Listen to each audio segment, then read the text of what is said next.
Estamos começando mais um episódio de Psicancelada. Eu sou a Lauren. Eu sou a Camila. Eu sou a Lê e eu tô com muitos ciúmes. No episódio de hoje, a gente vai investigar a gente vai tentar te ajudar a entender se você tem ciúmes excessivo e se o seu amor é patológico. Então, em que circunstâncias? Será que amar demais é um problema? Será que isso pode constituir uma desordem psiquiátrica e tem uma categoria para isso?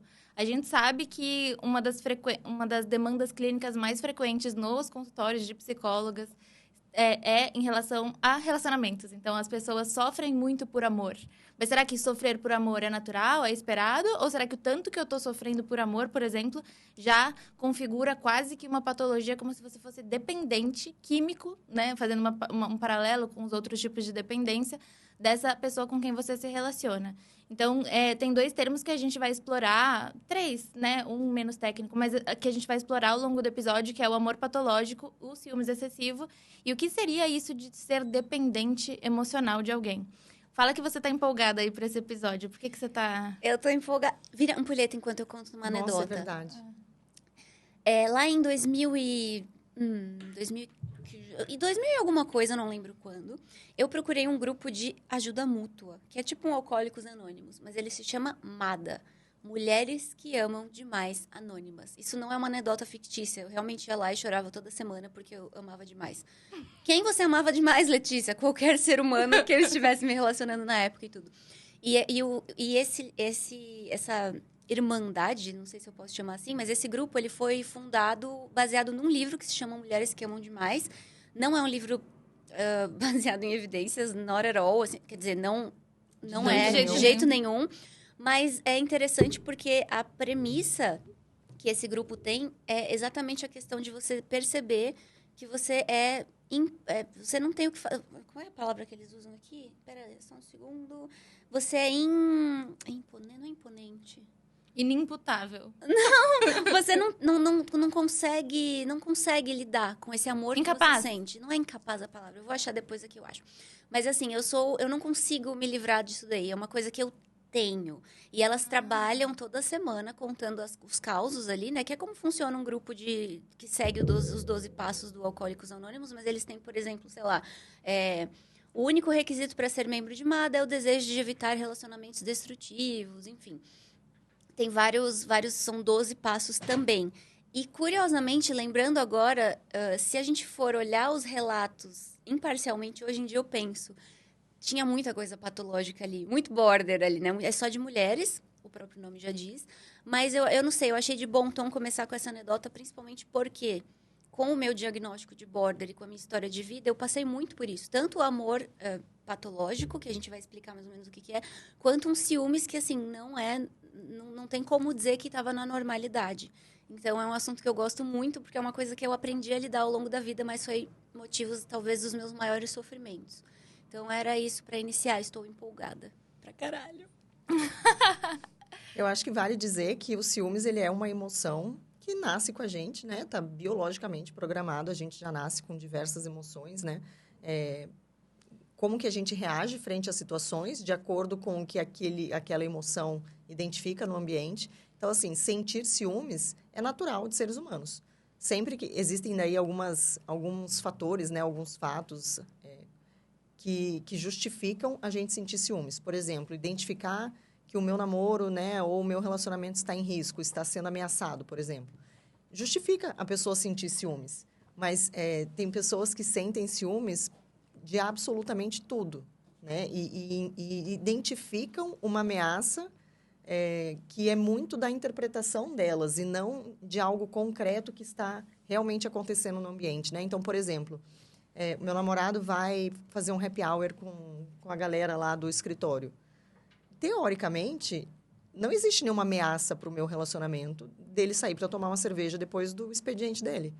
Mas se eu interpreto que neste lugar ele vai estar sozinho, que os amigos vão empolgar ele, que ele vai querer ficar solteiro, ou que ele vai conhecer outras mulheres e que elas vão ser mais interessantes, ou qualquer coisa assim, aí eu passo a enxergar a tal ameaça, né, que compromete, né, a segurança do meu relacionamento.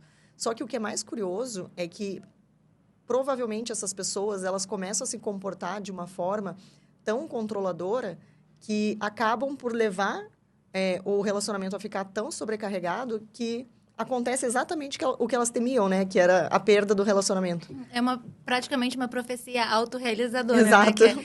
Que é uma história de que você... É um conceito na terapia cognitivo-comportamental que a gente já falou aqui, que você acaba catastrofizando ou vendo que alguma coisa vai transcorrer de forma negativa, mas, na verdade, não é porque o destino já faria ou que você atraiu esse tipo de situação, é porque as suas próprias ações estão piorando a situação e te levando àquele destino que você fala, e tá vendo? Você já estava com um viés quando aquela coisa acontecer, do tipo, o relacionamento acabar.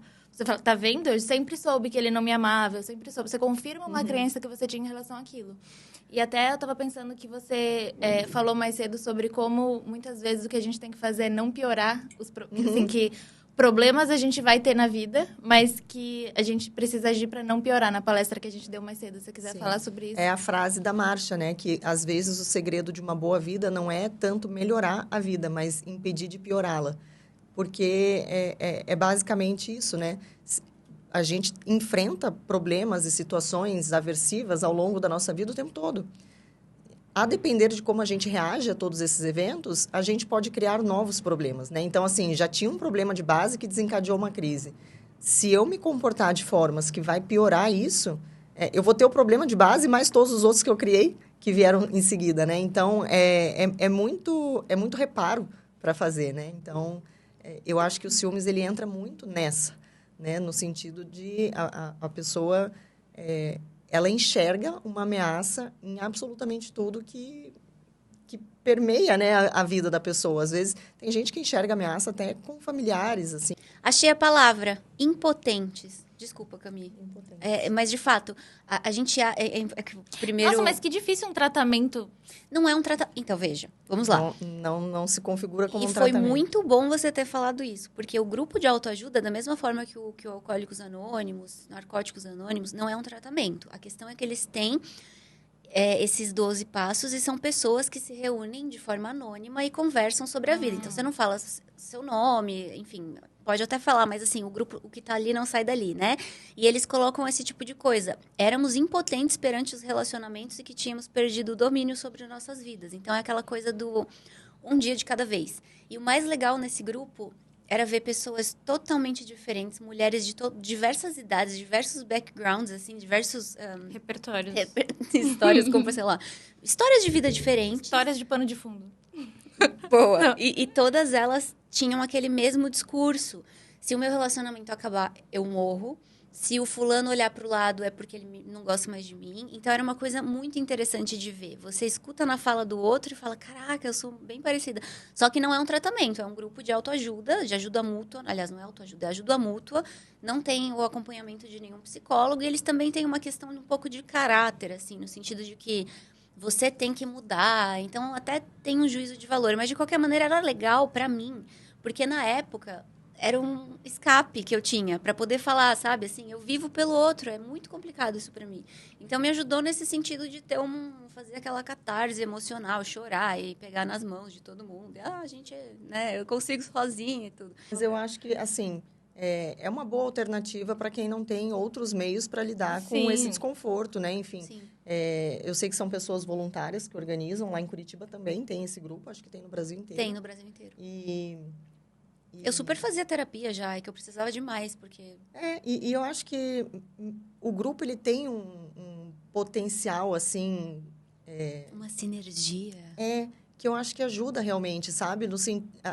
Ainda que seja para você não se sentir tão inadequada ou tão sozinha, do tipo assim, meu Deus, tem outras pessoas que também pulam a cerca da casa do cara se ele não atender, ou coisa do tipo assim, sabe? Às vezes existe uma ameaça ambiental real, e aí a pessoa pode desenvolver esse ciúme com um lastro na realidade, porque, de fato, talvez seu parceiro esteja emitindo alguns sinais, aí você olha para esses sinais e fala, aí tem, e de fato tem. Ou pode ser que tenha uma pessoa no happy hour que vai ser um sinal.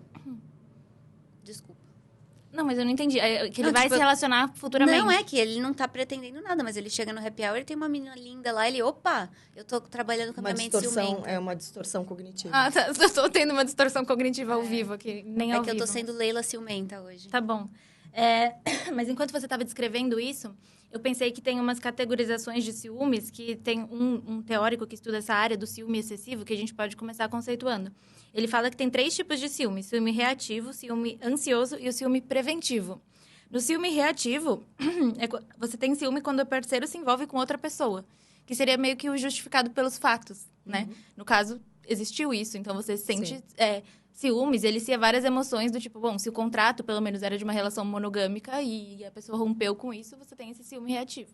Existe o ansioso, que é diante da possibilidade do envolvimento sexual ou emocional desse parceiro, então seria a história do happy hour, tipo, vai que, você né? não tem um fato real. Será que eu não estou facilitando ali uma oportunidade, né? Exato.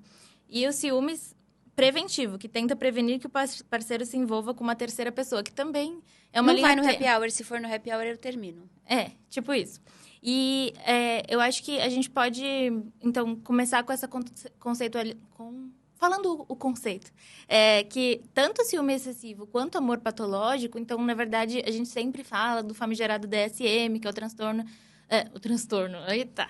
É o manual que mostra todos esses diagnósticos que os profissionais da saúde mental se pautam, né? E esses 2 termos não estão incluídos lá. Mas tem pessoas que se debruçam e dedicam a pesquisa delas a eles, porque são construtos que a gente pode estudar. Então, assim, a forma de amar das pessoas, então, tem como ser tão desadaptativa, levar ela a tanto sofrimento que a gente chama que é esse tipo de amor patológico.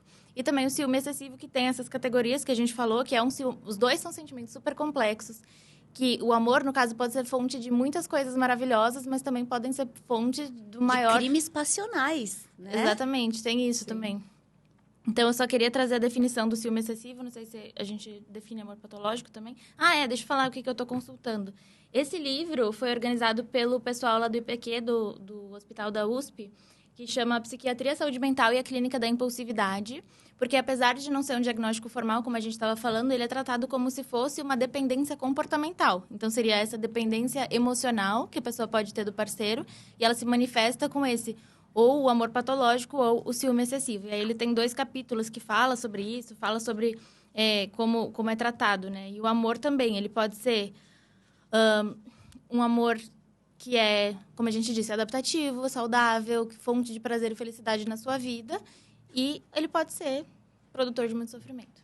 É engraçado porque a gente pensa, às vezes, na dependência como coisa química, né? E na DBT, na comportamental dialética, que é a abordagem, enfim. Acho que nessa altura do campeonato todo mundo já sabe o que é DBT, mas vamos não fazer as não siglas, presumir, né? que todo mundo saiba. Não vamos presumir nada aqui. Mas a DBT, ela tem um conceito que se chama mente límpida, que é muito interessante porque fala exatamente sobre a questão do vício comportamental. Então, qualquer comportamento que eu não consigo deixar de emitir, por seja lá qual o motivo, ele pode ser considerado um comportamento adicto.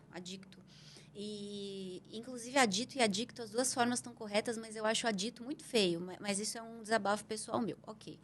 E daí, qual que seria basicamente assim, a questão? Quando a gente tem uma mente adicta, a gente está ali no momento da adição. Então, seria, por exemplo, quando eu estou perseguindo meu parceiro, eu estou ligando para ele, eu estou querendo saber onde ele está. Estou stalkeando loucamente. Cheirando o colarinho. Exato. Que cheiro é esse? Não é o cheiro do teu perfume, não sei o quê.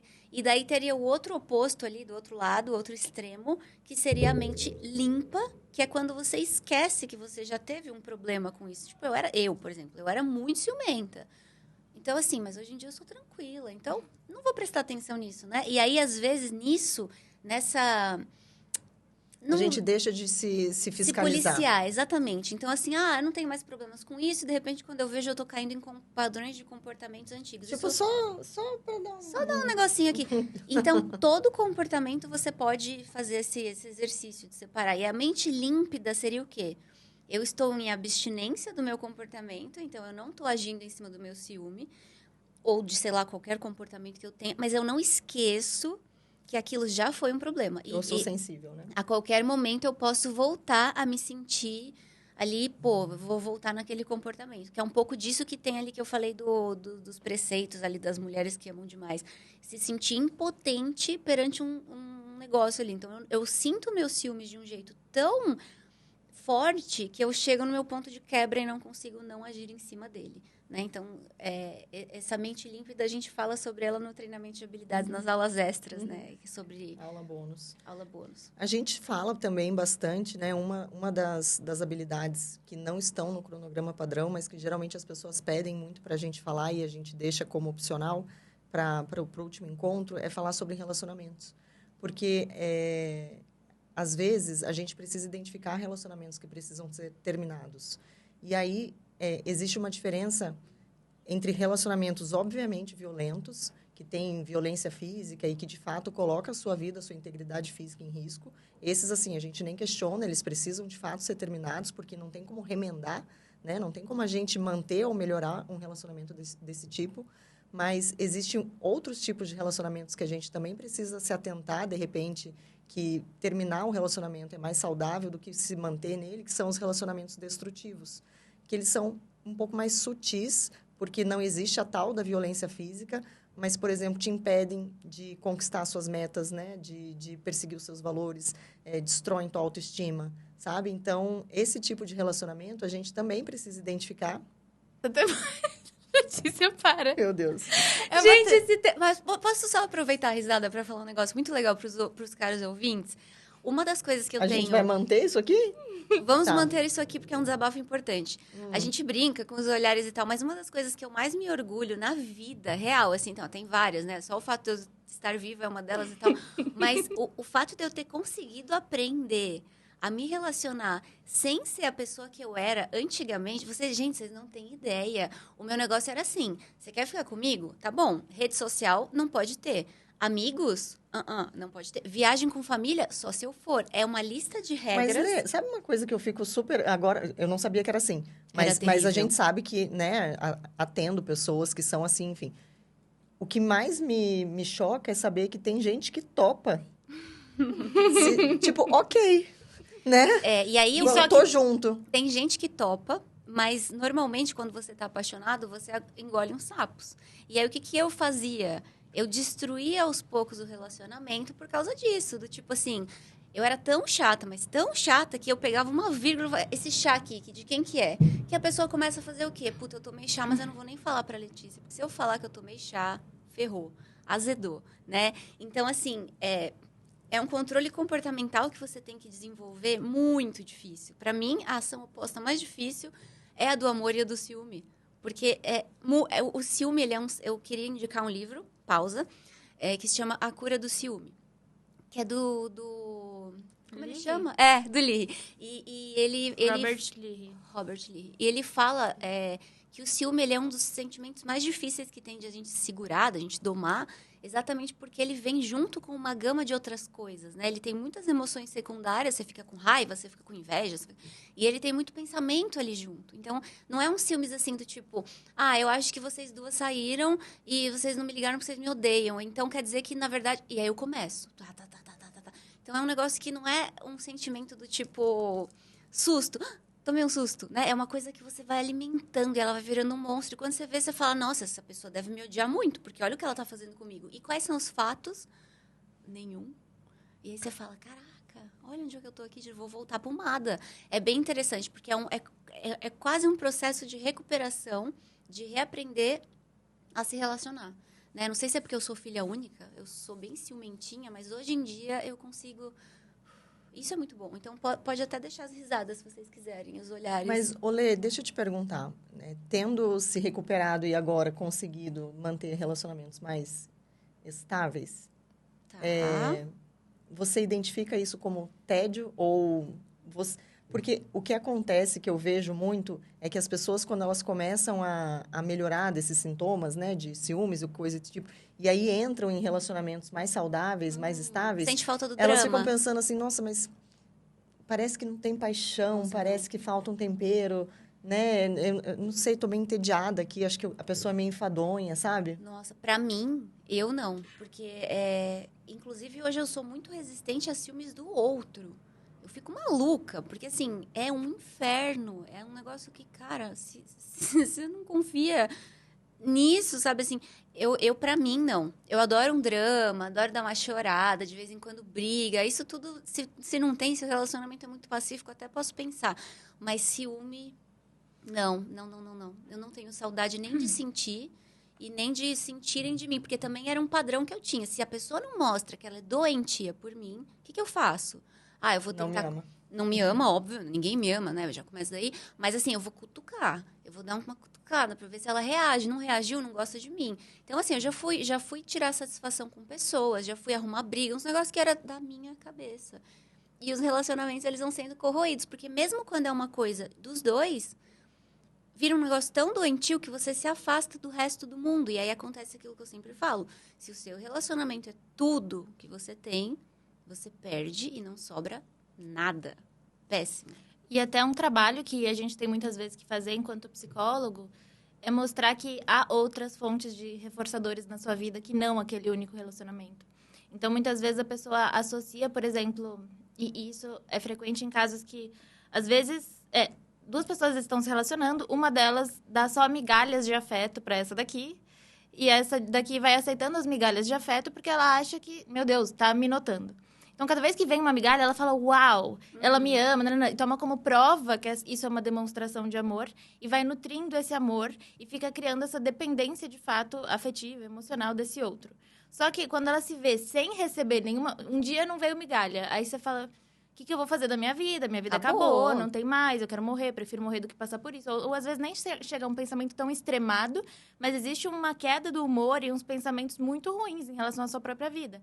Então, uma das coisas que é muito importante de ter em mente, acho que levar desse episódio, eventualmente, quem passe por alguma situação parecida, é que você se atente a outras fontes de não necessariamente só relações, mas pode ser relações de amizade, relações com a sua família e outras coisas, hobbies. Dedicar a se construir uma vida valiosa e não só um relacionamento valioso, mas várias outras fontes de reforçamento que você vai saber que vão te nutrir também. Você não depende mais só de migalha, você tem várias fontes de nutrição. É meio que aquela história de não colocar todos os ovos na mesma cesta. Se todos os ovos da sua felicidade forem o seu relacionamento acabar, você pode ou continuar sustentando uma coisa que só te dá migalhas porque estão todos os ovos lá, ou então a pessoa vai largar a cesta vazio. E aí vai ser ninho vazio, full, e você não vai mais saber como agir. Então, mesmo que naquela fase de apaixonamento... E é muito comum, né? No começo dos relacionamentos, existe um padrão bem característico, assim, da pessoa. Nossa, eu não quero ficar... Aquela história, tipo, não quero ficar longe de você nem um minuto, preciso te ver o tempo inteiro, aquela coisa doida. E aí é importante que, tudo bem, isso é salutar em alguma medida, é meio que o esperado de uma paixão intensa, só que é importante se atentar aos sinais de se isso não está passando, né? Se existe... você só quer estar com a outra pessoa, você deixa de se cuidar de si para cuidar da outra pessoa. Quais são, né, esses sinais que vão mostrando que... às vezes você está se debruçando demais numa coisa sem olhar para os outros pilares da sua vida que te ajudariam a seguir, né? E falando, só puxando um gancho que você comentou que dependência que a gente, às vezes, na área de dependências comportamentais, faz alguns paralelos com a dependência química. E na pesquisa de amor patológico, eles pegaram, está um pouco desatualizado aqui, mas eles pegaram alguns critérios para diagnosticar dependência química, e aí eles colocam que, por exemplo, quando ele é transferido para o contexto do amor, é assim... A pessoa manifesta sintomas e sinais de abstinência. Então, se o parceiro estiver distante física ou emocionalmente, podem ocorrer náuseas, letargia, insônia, dor muscular e cefaleia, dor de cabeça. Então, assim, é um nível que, fisiologicamente, você... Estressa. Vocês já passaram por isso? Não. Gente... Eu nunca fui ciumenta. Eu também não. Mas nem essa coisa da pessoa sair, você achar que você vai realmente... Eu durmo. Eu falo pra ela no dia seguinte. Assim, a pessoa sai, você acha que ela vai te trair? É isso que você ia perguntar? Não é nem isso. É aquela coisa do... Eu acho Porque aqui não é nem sobre ciúme, né? Primeiro a gente tá falando sobre o amor. É isso que eu tô perguntando, assim. A pessoa não tá com você, parece que não tem nada. Isso é um negócio... Isso também tem Mas eu acho que isso... É aí que tá o problema. É que a pessoa não estar comigo, não pode sobrar nada. Sim. Eu tenho que ter outras coisas acontecendo na minha vida, além dessa pessoa que eu estou me relacionando. Essa questão física que eu achei interessante. A sensação a gente já física sentiu, né? de... A pessoa sai e você fica... Parece que tiraram um negócio ali. É um negócio que realmente... Eu nunca tinha parado para fazer esse depara aí. Porque, de fato, dá pra gente comparar qualquer comportamento a um vício, né? Só que, enfim, até porque o vício psicológico é um negócio bem maluco. Mas é interessante, porque eu passei por isso a minha vida inteira. E é muito maluco, gente. É horrível, assim. Mesmo hoje em dia, às vezes eu sinto umas coisas meio... Quando eu começo a sentir um padrão ciumento de qualquer coisa, eu já paro na raiz. Porque eu sei que, opa, se eu deixo o negócio, vai embora. Eu tenho um interessante aqui. Vai. Cuidado excessivo e descontrolado do parceiro, mais do que o necessário ou do que pretendia no início da relação. Esse cuidado excessivo, eu acho que é uma linha muito tênue. Porque a gente, inclusive, teve essa conversa em off recentemente, né? Quando a pessoa faz demais por você. O que é demais? O que é esperado? O que é romântico? O que é bonito? O que pode ser doentio? O que é tipo creepy, né? Exato. Às vezes a pessoa literalmente para a vida dela pra desenrolar um tapete vermelho pra você passar e ela, inclusive, vira o tapete pra você pisar em cima. Eu ia dizer, eu adoro, mas aí vocês cortam. Nossa, você se subjuga de um nível, assim, mas nem é só eu tô viajando nos critérios, mas a história do cuidado excessivo. Então, é como se a pessoa precisasse, né, de você para seguir. Como se aquela pessoa que é um adulto funcional precisasse dos seus cuidados para sobreviver. Tipo, a pessoa viveu 35 anos sem nem saber que você existia e daqui a pouco, não, eu preciso cuidar dele, porque se eu não for lá agora para levar um negocinho da padaria, ele vai ficar com fome. Exato. O cuidado e o Tipo, controle... Será que não? Cuidado e controle tá ali, ó. Ah, eu cuido tanto de você, me deixe cuidar de você. Aí quando você vê, você já tá assim... não tomo nenhuma decisão mais. E até, eu acho que esse cuidado excessivo gera um estranhamento. E talvez você nem saiba... Eu, por exemplo, nem sabia verbalizar, mas é tipo assim... Eu não preciso de, assim, não é como uma questão de ser... É diferente de uma gentileza que uma pessoa te faz. Ou tipo, puxa vida, né? Sei lá, tava passando por aqui e vi esse negócio, eu acho que você vai gostar. Eu peguei, né, pra levar pra você. Não sei, talvez uma coisa assim, numa dosagem um pouco mais O saudável. relacionamento não pode virar um emprego CLT. Né? Então, assim, não é nem emprego CLT, porque não tem final de semana. Eu não sei, eu tô muito no meu lugar de fala. Hoje eu estou brilhante. Tentativas de... Próximo critério para identificação. Tentativas de reduzir o comportamento de controle e cuidado são mal sucedidas. Então, por mais que a pessoa Quando existe tente... a tentativa, né? Será que existe uma tentativa? Eu acho que sim. Porque você percebe em algum momento... E aí, lógico, eu tô pegando a minha experiência e jogando em todo mundo. Mas dá para perceber por feedback das pessoas que não tá legal. E aí você fala, não, tudo bem, eu vou tentar. Uma coisa que eu me pegava muito fazendo era assim... Eu ficava o dia inteiro pensando, sei lá, tô com ciúmes de Camila porque Camila saiu com o James. Aí eu fico, eu não tô com ciúmes que ela saiu com o James, né? Não, nada a ver, tudo bem ela sair com o James. Não, porque a Camila... O dia inteiro. E isso é meio que, de repente, a ficha caía. Caralho, eu só tô pensando nisso o dia inteiro. Porque, por mais que racionalmente eu saiba que tá tudo bem, meu sentimento tá aqui, ó, aquela emoção. E por isso que é importante. Não adianta você chegar para alguém e falar assim, querida, não sente ciúmes, tá bom? Não. Tem uma, assim, uma série de processos psicológicos e cognitivos e comportamentais que tem que mexer. E um negócio que eu acho muito legal de ver em relação ao ciúme é que o ciúme não é um problema meu. O ciúme é um problema nosso. Se eu tô com alguém, é lógico que a pessoa tem total direito, mas se eu tô com alguém que fala assim para mim, olha... o seu ciúme é um problema seu, tá? Você resolve ali. Eu já acho que isso indica alguma coisa. É interessante que o casal... Depois você fala que eu vi seu olhar julgador. Eu acho interessante que o casal, que as pessoas envolvidas, elas entendam que quem sente ciúmes nesse nível também sofre. Tá. E sofre muito. Então, assim, vamos melhorar? Sim, e eu não tô falando, não, então eu te dou a mão e deixo você controlar minha vida porque você tá sofrendo. Aceitação e mudança. Vamos aceitar que existe um problema aqui. E agora a gente vai mudar. Porque não dá pra você, né, ficar nesse micro... E não dá também pro teu namorado falar, já que você tá em tanto sofrimento, pega aqui a senha do meu celular e agora, a partir de hoje, eu não saio mais pra você não ficar nervosa. A senha do celular tem que ter, né? Começou, Letícia. Desculpa. Não, mas tem que, né? Não? Não. Gente... Eu não... E isso também é outra coisa que é meio polêmica na minha fala, mas eu realmente concordo do fundo do coração e eu falo isso às vezes quando alguém vem me falar pra mim, eu me apaixonei por uma pessoa que é totalmente diferente de mim. Gente, paixão, é lógico que existem várias coisas, mas assim, a paixão é muito neuroquímica. Literalmente neuroquímica. Então, assim, aproveita que é paixão e que a pessoa não tem nada a ver com você e vaza.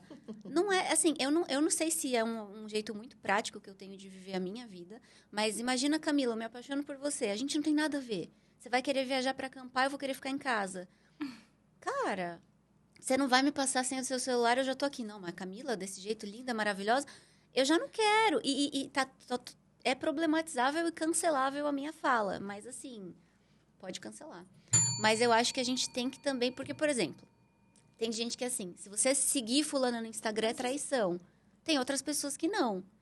Como que você concilia uma pessoa totalmente livre com uma pessoa que é já de base mais ciumenta e fala que vai dar certo? Vocês não acham que vai ficar... Eu não sei, porque eu fico pensando assim, beleza, eu gosto de acampar e vamos supor que eu tô namorando um cara que é super playboy, ele gosta de... Piar de prédio. Piar de ele prédio. gosta de, sei lá, ficar em all inclusive, com lençol 1000 fios. Eu acho que se a gente se gosta e a gente se dá bem, então o dia que eu for acampar, eu só não levo ele, porque eu sei que ele vai ficar Dá saudade. desconfortável. Aí eu arranjo outra companhia, vou acampar com os meus filhos, por exemplo, e o dia que der a gente viaja junto. Então, eu acho que você tá certa, mas pra mim não dá. É difícil esse episódio, vocês estão me desafiando, são minhas cognições aqui estão assim... Não, mas falando sério... É porque eu realmente acho que é saudável para um casal terem atividades que eles façam completamente independentes um do outro. Isso é uma coisa que também Não na minha vida não existia, gente. Não, gente, não é porque assim, ó, o meu namorado trabalha com música, ele vai em muitos festivais. Parte lazer, parte trabalho, mas eu nem gosto de música eletrônica. Eu vou fazer o quê com ele lá? Nossa, eu já Fala pra mudava... ele levar. Eu pego o seu convite. Eu vou levar a Lore. Eu já mudava de profissão. Gente, a minha primeira faculdade eu fiz porque a pessoa que namorava comigo na época fazia. E eu falei, eu preciso fazer, porque eu não consigo ter uma aula que você não esteja do meu lado. Eu morro. E era assim, eu tinha crise de pânico, era um negócio ridículo aquilo. Era assim, e o relacionamento era terrível. Então, por mais que hoje eu ainda tenha alguns resquícios do ciúme, eu entendo que as minhas regras mentais de relacionamento, elas estavam, não vou dizer erradas, porque eu não acho que tem certo e errado. Tem gente que vive da forma que quiser. Pra mim, tá tudo bem. Se a pessoa quiser comer cocô, ela pode. Ai, Isso é um não, meme a gente interno. Piada interna. A Isso é um gente meme voltou interno. no assunto do cocô. Pois é fazer não. Mas assim, o saudável é diferente do certo e errado, né? Tem coisas que não são saudáveis. Uhum. Escolher a sua profissão porque você não consegue ficar assistindo uma aula por 4 horas longe de uma pessoa. Quem tá vendo, se está se identificando com essas coisas que eu estou falando, não é bom. Se identificou com Camila, com Lauren, tá tranquilo. Você tá falando assim, nossa, eu sou muito parecida com a Lê. Ó, não sei. Pode ser que dê e ruim. só um adendo também, não significa que relacionamentos, sem ciúmes, também são perfeitos. Exato. Existem outros desafios, outras questões, enfim, que podem acontecer, Mas eu fiquei até pensando nisso que você tá falando. Eu acho que a gente ter feito a escolha de falar sobre no mesmo episódio amor patológico e ciúme excessivo é porque geralmente são coisas diferentes. Mas que geralmente vem no sanduíche, né? Mas que geralmente são um combo, justamente. Porque, e até eu fico me perguntando isso. Será que a pessoa que não tem ciúmes...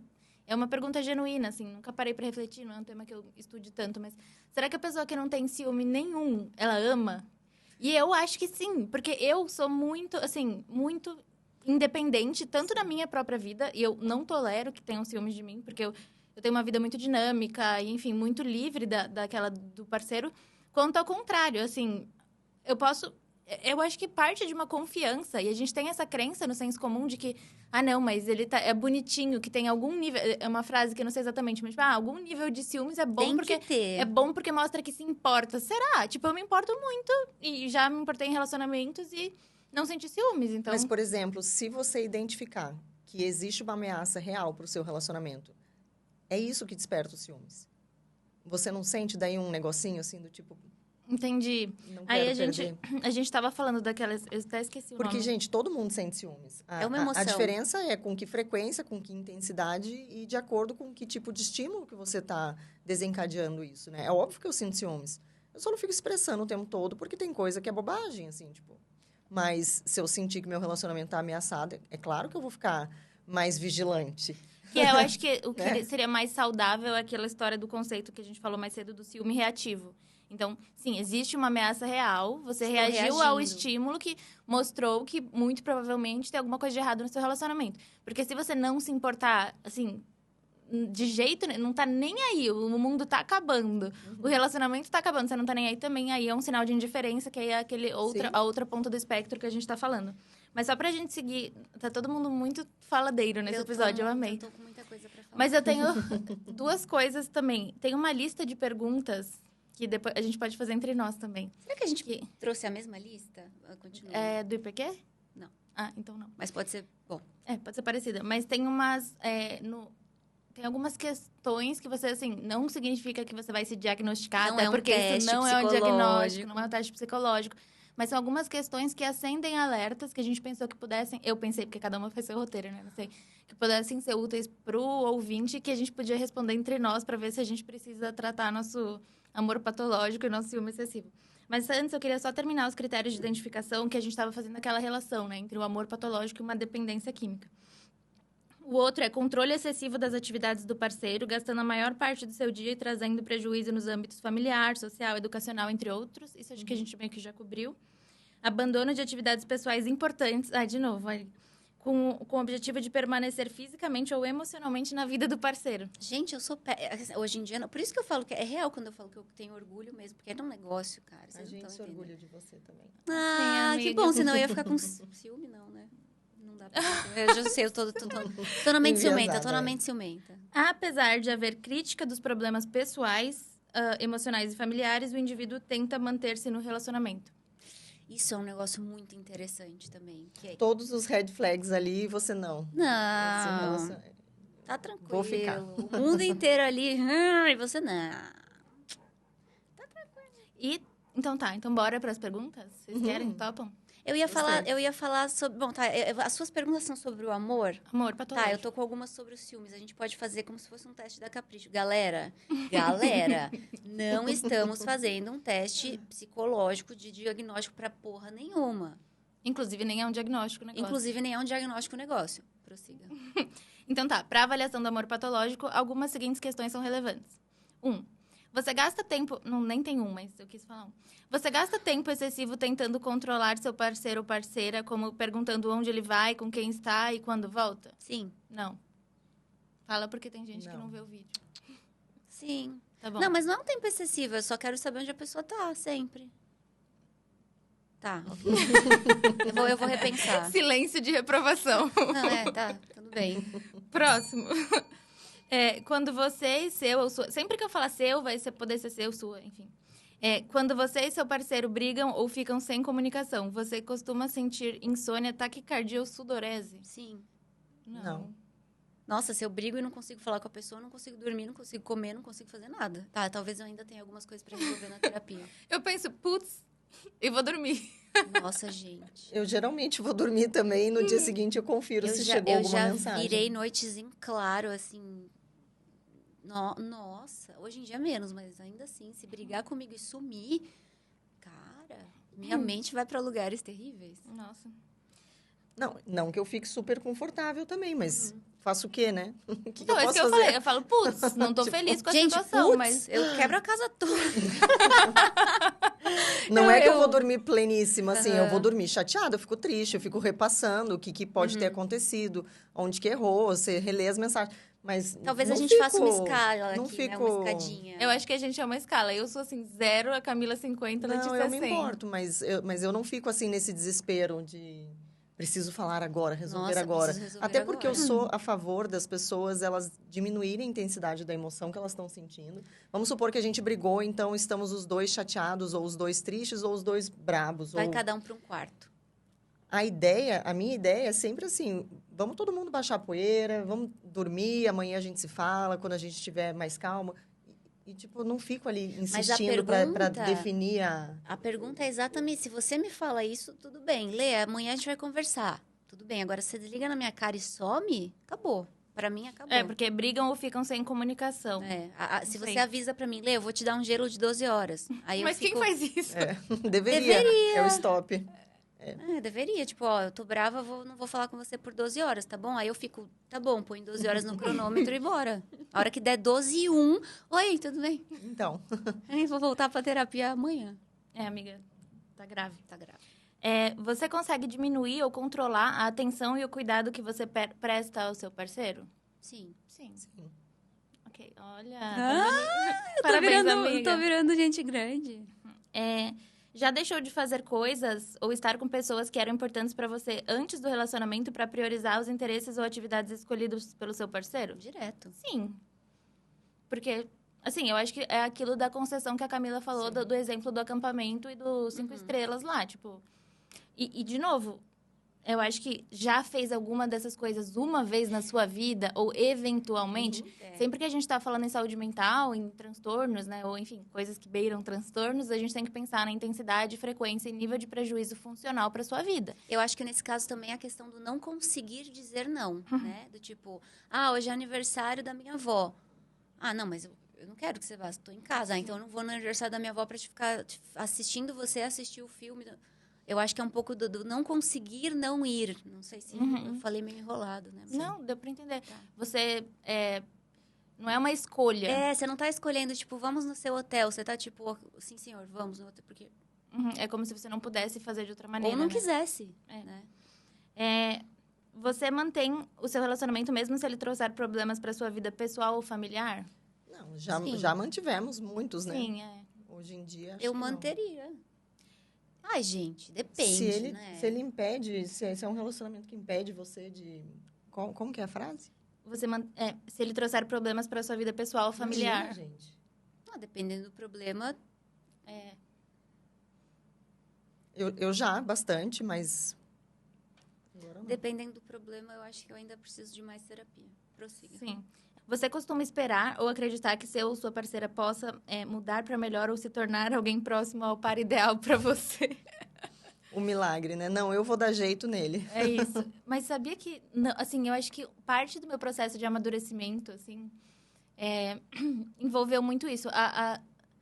Eu percebi que me mudar é muito difícil. Mudar um comportamento meu é muito difícil. Mudar as coisas em mim é, assim, um mega desafio. Que dirá mudar na outra pessoa, que você nem sabe se ela quer mudar. Então, assim, nutrir a expectativa de que a outra pessoa... não, dessa vez vai ser diferente, etc. É uma coisa que, assim, a pessoa tem... depois de determinado tempo que você passou com ela, você tem um lastro, você tem um histórico que vão dar sinais de que ela vai continuar mais ou menos desse jeito. Com mais ou menos essas qualidades, mais ou menos esses defeitos. Pra você é o tipo de qualidade que você topa bancar? Sim ou não? É muito consciente essa escolha. Então... Lá vem. E eu acho que isso até fique de alerta, né? O que eu vejo nessa pergunta por trás dela, estou interpretando, é que às vezes a gente permanece num relacionamento abusivo porque a gente tem esperança de que, um dia ele vai acordar e vai perceber que não é legal. Tá certo, então eu vou mostrar pela bondade, pelo amor. Nossa, eu sempre. E, na verdade, isso só tem o potencial de escalonar todos os abusos, né? A gente já sabe. Tem coisas que não melhoram, só pioram, realmente. Quanto mais você permite, mais você permite, Sim. né? Sim, e aí a pessoa vai aprendendo que o seu limiar é flexível e aquela história de esticar a corda, né? Você vai dando corda pra pessoa alimentar aquele tipo de comportamento. E é a corda que te enforca. E, às vezes, até pensando mesmo naquele ciclo do relacionamento abusivo, a fase da lua de mel é muito reforçadora. E é um dos motivos pelo qual as pessoas ficam no relacionamento. Só que o abuso, ele não encerra, né? Ele, na verdade, escalona, vai ficando cada vez pior e cada vez mais frequente. O que significa que a fase da lua de mel, ela vai diminuindo. Antes acontecia, sei lá, uma violência aqui, e daí a pessoa reconquistava, vou mudar, vou fazer diferente. E aí a abusada, né, cedia. E aí a lua de mel durava 2, 3 semanas, até que acontecia de novo um novo comportamento violento ou abusivo. Essa lua de mel, ela vai diminuindo até que os abusos são diários, né? Frequentes. É muito difícil sair dessa... Assim, se alguém identifica que está num relacionamento abusivo, tenha a certeza de que não vai mudar, né? Só tem o potencial realmente de piorar. E é muito difícil ver quando você está dentro. Porque você começa... É uma lavagem cerebral. É uma seita, praticamente, o relacionamento. Eu acho que a pessoa, antes de te abusar ou violentar, né? Ela faz você acreditar que você é um pedaço de merda. Então, é verdade, Eu achei ela que ia vir uma coisa mó séria. Não, ela destrói a tua autoestima num grau que você meio que pensa assim, putz, ele me bate, mas ok, pelo menos ele quer estar comigo, né? Porque ninguém vai te amar quem vai querer estar amo, comigo se eu né? sou tão ruim, se eu sou inútil, se eu sou burra, feia? Porque é isso que a pessoa faz, a pessoa destrói tua autoestima e aí você tá no chão. E aí quando ela te bate, você meio que, tipo, meu Deus, mas é o único homem que eu posso ter, entendeu? Uhum. E quando isso não é verbalizado, né? Ninguém vai te amar como eu, só eu te aguento. Só eu te aguento, exatamente. Você não vai ser ninguém sem mim, você tá fudida. Lugar de fala. Temos. Fale por você. Estão falando por mim.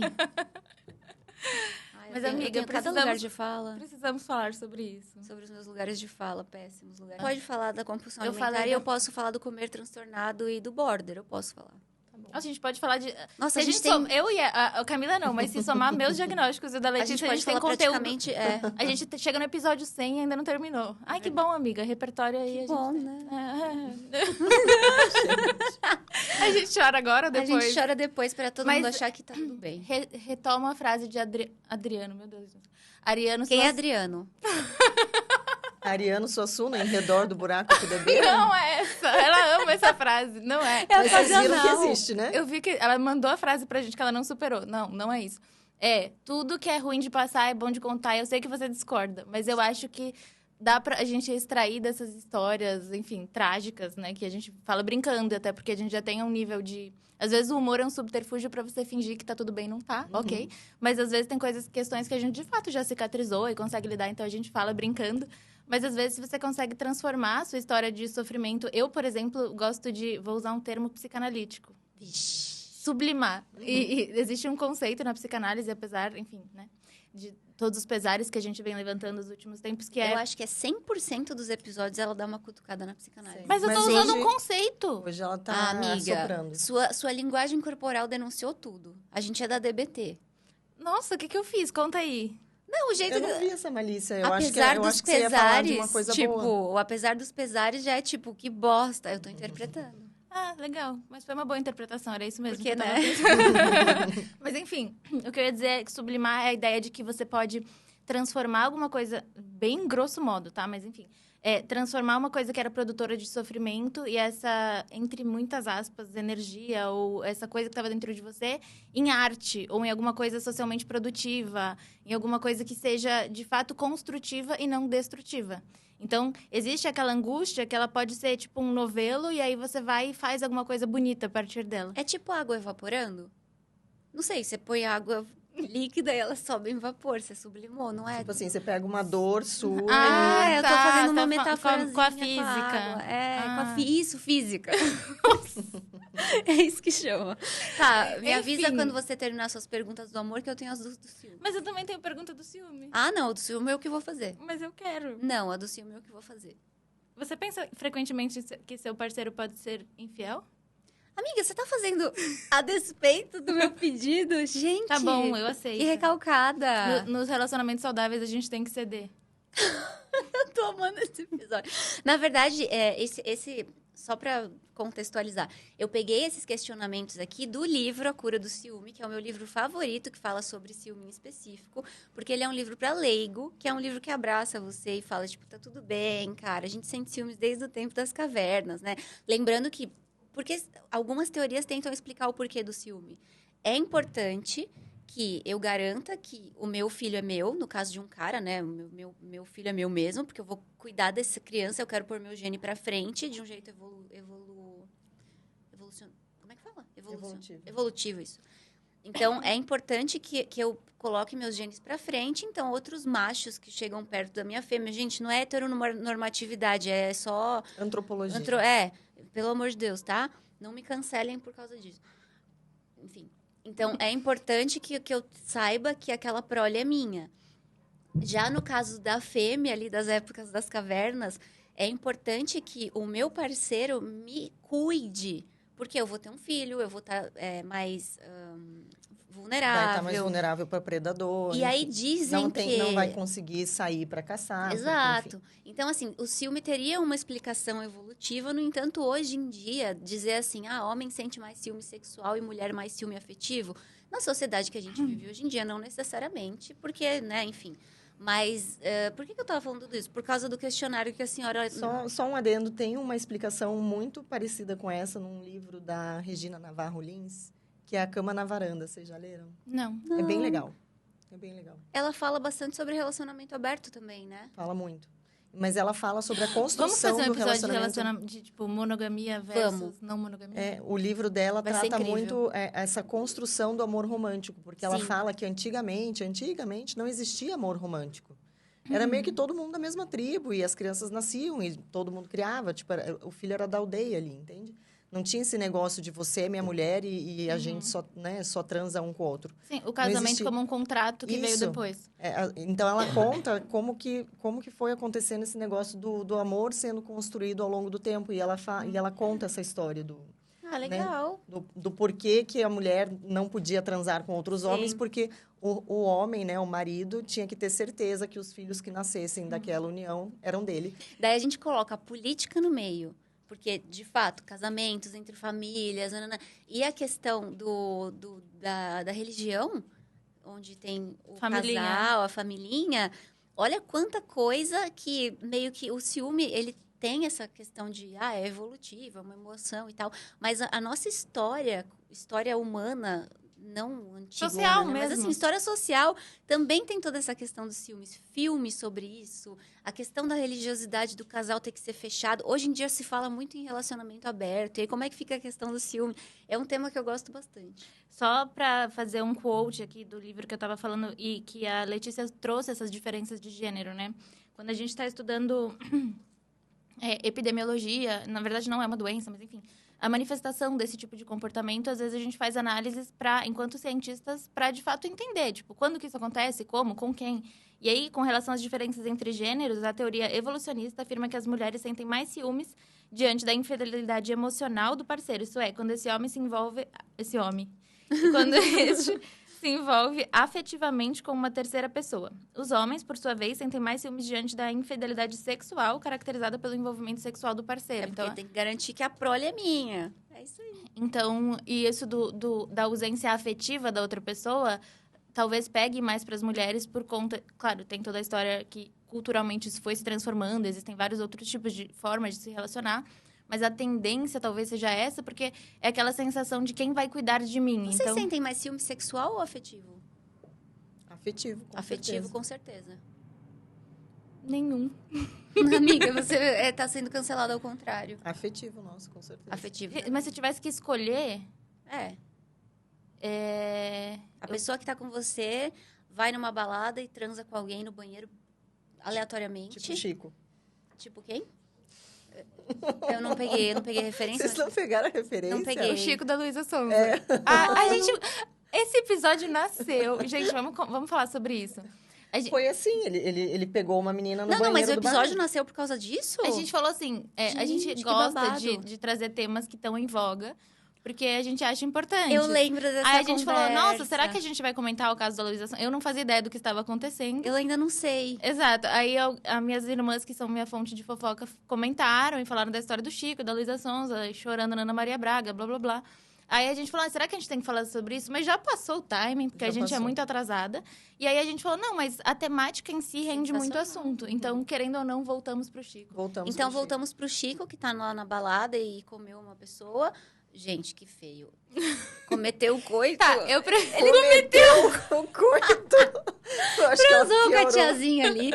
Ou ele pegou, sei lá, uma amiga da faculdade e levou pra jantar. Tá bom, e eu tenho que Não, escolher. se Eu apaixonou por outra pessoa. eu Você prefere quero que ele só Chico. transe com outra pessoa ou Tá, que se apaixone por outra Não, mas pessoa? aí é que óbvio menos que se pior? apaixonar é muito pior. Eu tô falando de ciúme ciúme afetivo. afetivo. Tipo assim, você vai passar uma semana com seus amigos da faculdade e não vai me Mas isso não levar. é ciúme afetivo. Ciúme afetivo, pra mim, é o meu namorado se apaixonar por uma outra pessoa. não é Nossa, isso? pra mim o ciúme afetivo é tipo...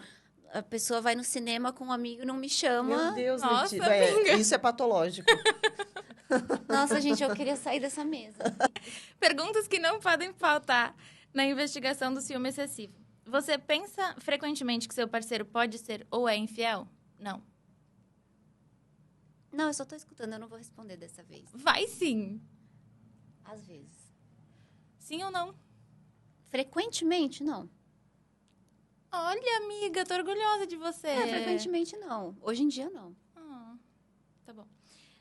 Você tem o costume de mexer nos pertences do sua parceira, enfim, sem autorização para buscar informações sobre as suspeitas de infidelidade? Não. Não. Sim, mas eu peço autorização antes, mas se ela não é concedida, eu vou de madrugada e olho escondido. não é. Primeiro eu Gente, a última vez que eu mexi em celular de namorado, eu tinha, tipo, 15 anos, eu acho. Eu tô lá nos 15. Se eu não tenho a senha de um celular de um namorado, é porque tem coisa. Ai, gente, eu não sei. Eu não sei como você consegue namorar. Eu tenho a senha. Não, eu não sei como é que você consegue namorados dispostos a te dar a senha, entendeu? Ixi, porque... Enfim. Gente, como assim? Tá, ok, tá. A gente Tá. tem que conversar hoje, depois no Happy Hour pós-podcast. Tô chocadíssima. Ok. Você já agrediu ou foi agredido fisicamente e ou verbalmente pelo seu parceiro por causa de ciúme? Já agredi, já Não. fui agredida. Não. Eu já fui quase agredida. Mas isso aí ia falar do meu ciúme Pois é, excessivo, você foi me agredir? a gente tá eu, hein? falando do relacionamento atual ou dos relacionamentos anteriores? Porque tipo, na minha história de vida, sim. Ah, sim, não, agora. Não, agora não. Mas a Nesse gente pode relacionamento, no responder. relacionamento atual, se eu já agredi por ciúmes não. Então, a gente pode responder as duas coisas. Porque... Não, mas eu acho que o ouvinte não quer saber da nossa vida, talvez. Ai, ouvinte. Tô com- O ouvinte quer responder as perguntas. Ele tá tipo, caralho, qual que é a próxima? Ah, tá bom, desculpa, ouvinte. Você evita situações nas quais seu parceiro possa conhecer ou encontrar alguma pessoa que represente uma ameaça ao relacionamento? Ai, gente, tem coisa que é melhor não fazer. Deixa o ouvinte ouvir a próxima pergunta. Tá, desculpa. Eu não sei se eu entendi, achei meio louco. Tá, você vai sair com seu namorado e você sabe que na festa vai estar a ex dele. Ela é maravilhosa, linda, perfeita, incrível Deus e tá solteira e tem um crush no seu namorado até hoje. Você vai na festa? Mas a pergunta é essa? Não, eu tô reformulando pra ficar compreensível. É tipo, Mas daí que eu vou. Oh! Óbvio. Imagina se Eu não ele vou não quer me nunca. levar numa festa que a ex dele vai estar. Não, mas tá, tá nas suas mãos o convite. Você recebeu, você rasga o convite ou você mostra pra ele? Eu jogo o convite fora, não vai nem ficar sabendo. Ah, gente, eu super vou. Gente, sou eu nem da ia vez. saber que a ex tinha um crush nele. Nem ia saber quem era esse. Eu não sei nem quem é esse também, pois é, começa por aí. Eu não sei nem quem é. Eu tô exagerando bastante coisas. Hoje em dia eu sou bem melhor. Eu tô pensando aqui que talvez eu até mostrasse o convite. A gente não ia, mas eu ia mostrar. A gente não ia. Essa é a pergunta, e eu não ia. Adorei esse verbo. Você espiona ou segue seu parceiro? Gente, não, pelo amor de Deus. Já fiz, Nem mas hoje em pensar. dia não. Gente, meu Babados, Deus. babados. Conta. Eu acho que... Enfim, tá bom, vou falar, porque... Ah, agora você já começou, o ouvinte tá curioso. Sim, mas eu já segui no Follow Your... Lembra naquela época? Não sei se tem isso ainda. Tem, deve ter. Aquele negócio da Apple que é o Find My iPhone. Uhum. Que você tem um aplicativo que ele vai rastreando. Eu tinha, por algum motivo, o Apple ID do meu ex. E tipo, ele falava que ia pra faculdade. E aí eu via que ele não estava... Tipo, se eu ficava vendo se a bolinha estava no lugar que ele falava que ele estava. Isso é stalk. Eu acho isso normal. Quando eu pego o Uber, eu divido o Uber Jesus. no caminho. Não, mas Não, amiga, aí é sou eu diferente. fornecendo pro meu namorado uma Ah, tá, informação não, mas pra Ele minha não segurança. sabia, ele não sabia que eu tinha a senha do Isso Apple não me ID. incomodaria se fizessem comigo. Te Aliás, rastreassem? de jeito nenhum. Eu não- Nossa. se eu tô no O podcast, eu primeiro tô no que isso podcast. é crime. Não, Não mozão, pode. me rastreia. Tô nem aí. Se você autoriza, não, mas é crime. então não é Se a crime, pessoa pode- não sabe. É crime. Não, mas, ouvintes, vocês não são mozão. Só pra deixar claro. Teria que aprovar a pessoa em específico. Né? Mas eu não ligaria, eu acho... Não, que enfim, eu só acho que essa é a coisa mais grave. Tipo, eu tô contando porque eu acho que essa foi a coisa mais grave a nível que eu já cheguei de Interessante, ciúmes. de repente, se o cara não estivesse na faculdade, você ia falar, olha, filha da puta, não tá na faculdade, onde você tá? Então, aí eu fui lá, E de ele não carro, tava. e era tipo uma casa, eu não lembro. Aí eu ficava, tipo, como foi a aula hoje? Nossa, que poderoso chefão da sua parte, né? Gente, eu tô adorando. Esse episódio é o melhor de todos e já deu 1 hora. Mas foi... E aquele relacionamento específico, eu ficava assim... Isso era de pegar a senha de madrugada e olhar celular. Mas era uma pessoa que te traía, te dava motivos ou você tava muito louca? Vocês acreditam? Ou eu sou muito burra e nunca percebi, mas eu acho que eu nunca fui traída. Eu acho que você nunca percebeu. Eu devo ser burra, corna, né? Eu já assim, super fui. Nossa senhora. Mas é que todo mundo tem uma história, tipo, eu descobri uma traição. Eu não sei se eu Tipo- descobri, mas eu fui tirar satisfação com a menina, mas eu tenho certeza que foi. Mas eu era muito criancinha. Nossa, eu tenho certeza, assim, absoluta que eu já fui muito corna. Muito Não, Mas a nova. pessoa, tipo, numa briga, vocês chegaram e ela falou, realmente? Assumiu, assim? Não, de situações assim, por exemplo, uma vez eu fui para uma pousada com um ex-namorado meu e levei meu computador, porque eu fazia faculdade na época ainda, porque eu ia ter que terminar um trabalho enquanto a gente estava lá para ele ia trabalhar e eu fui junto acompanhando e levei meu computador para fazer um trabalho no final de semana. E aí ele pediu para usar meu computador, beleza, né? Acabou a viagem, voltei para casa, ele foi para casa dele, me deixou na minha casa, enfim. Mas você não vai poder ficar comigo hoje? Putz, não vou mesmo? Não, hoje não dá, Você né? foi Vou pegar ficar, coisa no vou ficar com computador. meus filhos e tal, beleza. Eu abri meu computador, fui entrar no Facebook. Na época, acho que nem tinha Instagram. Fui entrar no Facebook. Tava logado no dele. Homem é burro, né? Ele fechou, mas ele não deslogou. Sim. Então, quando eu fui entrar, tipo, coloquei Facebook, que normalmente entraria na minha conta, entrou na dele. Então, assim, tipo, caiu no meu colo, sabe? Mas ele primeiro garantiu que eu não ia poder ficar com ele naquela noite, né? Ah, você vai ficar com os filhos, então beleza. E aí começou a abrir aquela aba de conversa. Meu Deus, o coração gelado. Eu fiquei assim, Nossa. a conversa rolando. E eu assim. Mas aí combinando de sair. Combinando, ele chamando a menina pra ir na casa dele, falou, vou abrir o vinho aqui, traga um chocolate. Ah, Eu não sim, sei, baixaria. eu acho que se eu fui traída Mas além... eu fui muito corna, gente, meu Deus Se do eu céu. fui corna além de quando eu sei, eu não sei. Digo, teve uma vez que foi óbvio, mas quando eu era novinha. Mas desde então eu acho que não. E pode ser que eu seja muito inocente, porque eu nunca eu não conseguiria trair alguém. Eu não consigo fazer isso, assim. É uma ação que não dá. Pode ser que um dia eu mude de ideia, não sei. Mas eu acho que eu não consigo. Eu acho que eu ia chegar em casa, tipo... não dá. Então, eu espero que o outro não faça. Mas, amiga, esse é o ponto comigo, assim. Tipo, não, tá tão fora de cogitação. É que eu fico pensando também, se você tá namorando com a pessoa e você não confia nela, tipo, então por que você tá namorando Mas é ela, porque, entendeu? às vezes, você não Se ela confia. não te dá a segurança. Às vezes, você não confia na espécie humana. Entendi. Mas você sabe assim, mesmo tendo descoberto já por diversas maneiras todos os meus cornos, eu sempre boto fé. Eu sempre boto fé na pessoa, sabe? Eu boto fé. mesmo. Eu boto fé até que tem algum, né? Mas hoje em dia, nossa, hoje em dia eu tô bem melhor. Tô até feliz com esse episódio. Assim, embora vocês discordem, pra mim foi top.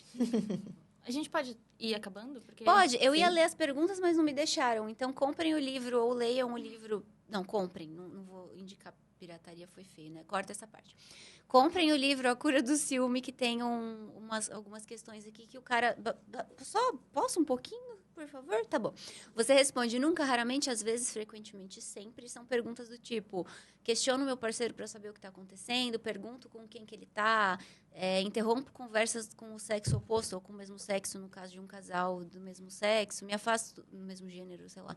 Eu me afasto do meu parceiro quando fico desconfiado. Enfim, são 20, 30 perguntas. E se você respondeu a maioria com às vezes, ou sempre, frequentemente, é porque provavelmente você tem esse sofrimento. E é isso que eu acho legal desse autor. Ele não coloca do tipo, seu ciumento, besta. Ele fala, tipo, caralho, você tá sofrendo, cara. Claro. Porque sentir ciúmes é horrível. E aí, ele coloca que e isso eu acho que é muito que a gente trabalha dentro da DBT também, mas também tem uma pegada muito cognitiva, comportamental, do tipo assim, o ciúme te sequestra, então se distancie do seu pensamento e olhe para o seu pensamento de fora. E aí você começa a análise de evidência. O que eu tenho que é de fato, o que eu tenho que é interpretação. Ele ensina várias técnicas. Eu acho que, se eu não me engano, no final de cada capítulo tem exercício. Esse livro me ajudou bastante. Ele fez parte do meu clube do livro, falecido clube do livro. Você tinha um clube do livro. Você é verdade, também. Eu também, sim. Muitas vezes a gente é capturado pelas nossas emoções. O raciocínio emocional é muito... É o primeiro que vem e você fica ali remoendo, quando, na verdade, os fatos são muito diferentes daquele loop que você mesmo se colocou. Então, assim, é aquela história de expandir o espaço entre pensar, sentir e se comportar. Porque, às vezes, você está sentindo muito ciúmes e muita raiva. Mas se você falar para o seu parceiro alguma coisa naquele instante, você pode gerar aquilo que a Camila falou no começo do episódio, que é a profecia autorrealizadora de afastar essa pessoa e tornar o relacionamento sobrecarregado e cansativo para as duas partes.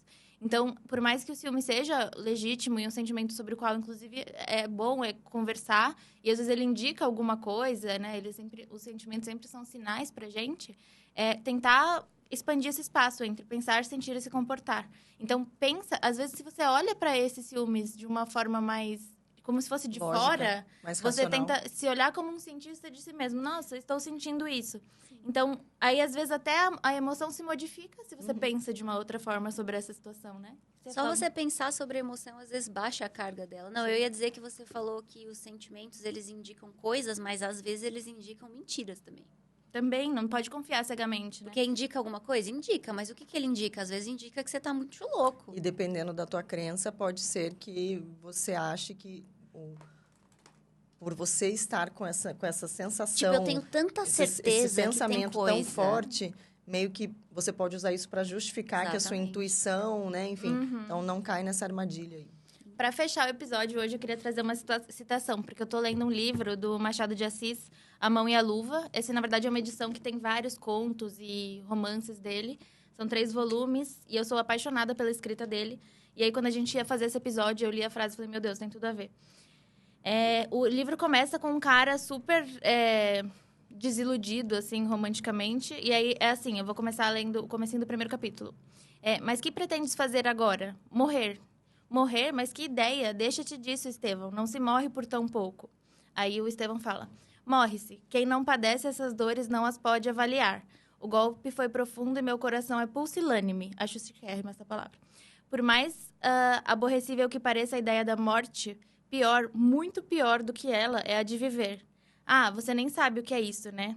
Aí o outro fala, sei, um namoro gorado. Então, assim, quando a pessoa tá descrevendo, às vezes, de fato, eu não sei a intensidade da emoção, né? Mas mais pra frente... então, é uma descrição muito legal, assim, é uma história que tem a Guiomar e 3 pretendentes pra ela. E ela tá meio que escolhendo, e são estilos de amor muito diferentes que esses caras estão falando. Então, eu acho que é bem interessante a gente se valer da literatura como um recurso para entender melhor o comportamento humano. Então, seja você psicólogo, por exemplo, eu acho que é uma fonte muito rica para enriquecer nosso imaginário, entender a experiência humana. E aí fica aqui uma mensagem de otimismo depois desse episódio um pouco caótico, um pouco com afetos remexidos. Mas o Luiz Alves, que vai dar esse conselho para o Estevão, que é o cara que sente demais, ele fala assim... compreendendo que o melhor meio de curar do amor era meter-lhe em brios o amor próprio. Isso.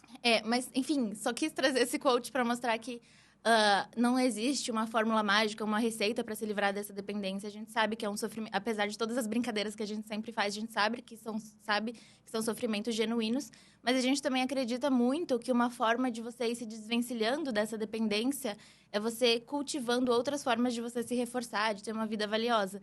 Então, meter em brios o amor próprio significa você se amar acima de tudo. Se encher de vida sua mesmo também, né? Exato, só que eu gosto muito do conceito quando a Lara Nesteruk fala sobre amor próprio, ou sobre autoestima. Autoestima é a palavra que você tem algo a estimar em si mesmo. Isso precisa de lastro. Porque você não começa a olhar no espelho e fala 3 vezes, eu me amo, eu me amo, eu me amo, e começa a se amar. Não existe isso. Para você se encher de algo a estimar na sua vida, você precisa agir de modo a produzir coisas que você se orgulhe. Então, quando a gente fala em amor próprio, para mim é muito mais no sentido de não do nada vai brotar amor por você mesmo. Você tem que fazer por você, se construir valioso enquanto constrói uma vida que vale a pena. Comenta nos comentários se a gente é o seu podcast favorito, porque eu tenho ciúmes. O que vocês andam ouvindo por aí que não é a gente?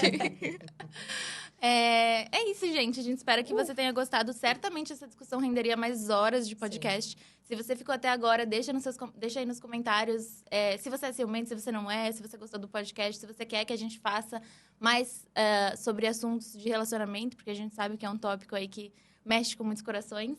Obrigada pela audiência. Até a próxima. Obrigada. Tchau, tchau.